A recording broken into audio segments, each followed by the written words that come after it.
Big boss హౌస్లో మనం ఎదురు చూసిన నామినేషన్ ప్రాసెస్ మొదలైపోయింది.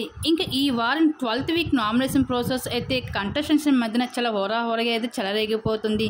ఇంకా అవినాష్ అయితే ఈ వారం చీఫ్ కావడంతో ఈ వారం నామినేషన్ని తప్పించుకున్నాడు.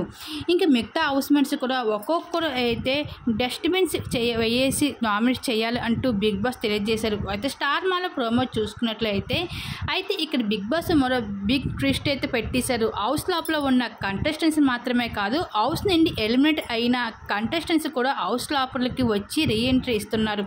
అది కూడా ఓన్లీ నామినేషన్ కోసం మాత్రమే. ఇలా ఎక్స్ కంటెస్టెంట్స్ ఎలిమినేట్ అయిన వారు హౌస్ లోపలికి వచ్చి మీకు ఇష్టం లేని ఇద్దరు కంటెస్టెంట్స్ని నామినేట్ చేయాల్సి ఉంటుంది. అయితే డస్ట్బిన్ వేసి అయితే ఇక్కడ కొన్ని డస్ట్బిన్ని పెడతారు. వాటిని అయితే ఇష్టం లేని కంటెస్టెంట్స్ పైన వేసి తగిన రీజన్స్ చెప్పి తెలియజేయవలసి ఉంటుంది నామినేషన్ ప్రక్రియలో. అయితే ఇక్కడ విష్ణుప్రియ నువ్వు నీ ఆట సరిగా ఆడడం లేదు, ఓన్లీ నీ ఆట ఒక వ్యక్తి పైనే కాదు అందరూ మధ్యన కలిసి ఉన్నదనే విషయం మర్చిపోతున్నావు అంటూ విష్ణుప్రియని నామినేట్ చేసుకుంటూ వచ్చేసారు హౌస్ లోపలికి వచ్చిన ఎక్స్ కంటెస్టెంట్స్.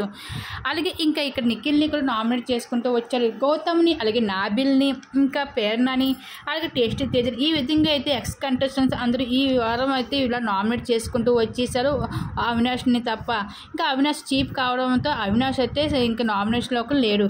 మరి ఈ వారం బిగ్ బాస్ హౌస్ని వదిలి బయటకు ఎవరు వెళ్తారు అనేది మీరు చూడాల్సింది. మీ అభిప్రాయం తప్పకుండా కామెంట్స్ షేర్ చేసుకోండి.